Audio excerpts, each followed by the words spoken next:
hadn't heard me talk. So we were out. I was picking cotton, Mom was picking cotton out there, and so she found some firewood, so she tossed it over in the row next to her and hit me. And I started crying. She ran over and grabbed me. Oh, I didn't mean to do that. And I said, you did too, you did too. That's the first word she ever heard. First word she heard me say to her. The kids had been saying, oh, he talks, you know.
Well, my name is Dick Herman, and we're going to talk today about guiding planes aboard ship and the history of methods of doing that.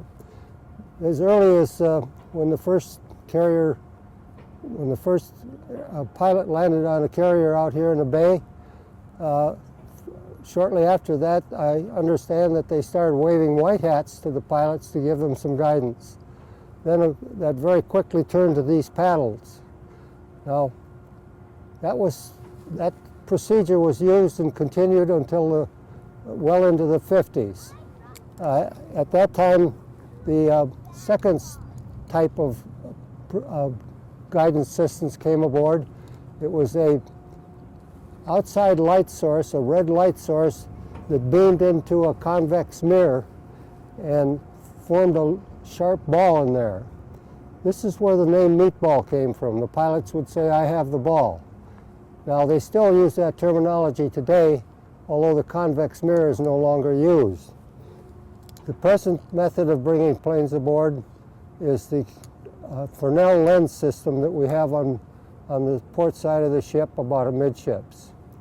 All right, now the procedure with the paddles, and you'll notice these are flutter paddles. That's because we always had 30 to 35 knots of wind over the deck.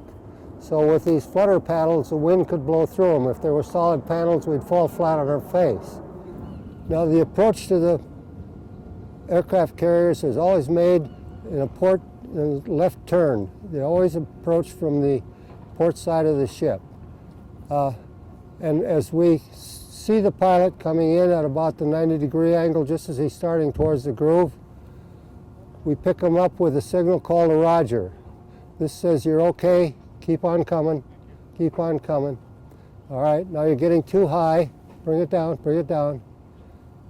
All right, now you're too fast. Slow down, take some power off. Okay, get over there, you're crowding me. You're crowding me. Okay, okay. Pick up your nose a little bit. All right, cut. At that point, the pilot pulls off the power and comes down and lands. Now, I'll remind you that we're talking about straight deck carriers at this point. And the signals that were given to the pilots are for 4 pieces of information. We have attitude, altitude, speed, and direction. Okay, we'll pick up another plane now. Coming in, you're okay so far. All right, you're too low, bring it up, bring it up. Okay, okay, okay, turn in the groove, bring in the groove. Okay, put on some power, put on some power. You're getting too low, take a wave off. That was not a very good pass. Now, in addition to the standard signals for attitude, altitude, speed, and direction, we have a few other signals. Okay, we have two assistants down in the catwalk down there, and they are there to advise us as to the condition of the deck. If there's equipment or people in the landing area, we can't land airplanes, and that's called a foul deck.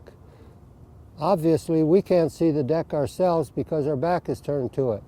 So this man will call out either foul deck or clear deck. If there's equipment there, he hollers foul deck and we can't land airplanes. If he hollers clear deck, I acknowledge clear deck and we're ready to land airplanes. The second helper down there in the catwalk is a man who has a pair of small binoculars, and he checks each aircraft for gear down, flaps down, and hook down. Now he reports that. He'll call gear down, flaps down, hook down, all down, and I'll roger that, and now I know I can land that aircraft. Now sometimes he doesn't have all those 3. He'll say no hook, no hook. So that's a signal to give the guy a wave off. Now the wave off procedure is to always turn to the left and go down the port side of the ship. We don't want the aircraft flying over the deck or going to the right because of the island structure. So when he turns and goes down the port side of the ship, as he goes by, we'll say, no hook, no hook. You didn't have your hook down. Go around and try again. Or if he has wheels, no wheels, we'll tell him no wheels. Or no flaps. Now sometimes the pilot we hear this first helper down here call foul deck, foul deck. So we'll give the plane a wave off. And as he goes by, we'll say, Roger, you were okay. Just go around and try again. It wasn't your fault. Now, one of the aircraft that comes in and it presents a problem sometimes is the F-4U Corsair. The Corsair has a very powerful engine, and the pilot sits way back aft behind the wings, and sometimes if he gets too long in the groove, he can't see the LSO. So he'll put the plane in a skid and come down the groove in a skid to the right so he can look over and see the LSO. So we have a signal for that. We got him coming in the groove, he's long in the groove, and just before he's ready for a cut, we say, take your foot off the rudder and cut. At that point, he simply kicks the left rudder in, straightens the plane out, and comes down and lands. On some occasions, a plane is coming in, and just before he gets to the ramp, for some reason, we have to give him a wave off. Say there's a foul deck, and we give a late wave off. Now at that point, the plane has to turn to the left, and we're standing on that platform, and he's coming right over top of us. If we see that wingtip pointed at our nose, we head over into that platform, into that net over there, and we don't fall in, we jump in on purpose. Now, before we start each of our operations, these folks down here in the catwalk have some enlisted mattresses down in one of the compartments down there, and they bring those mattresses out and place them in the netting so that the fall down into there is not as bad as it looks. Okay, that's about it, isn't it?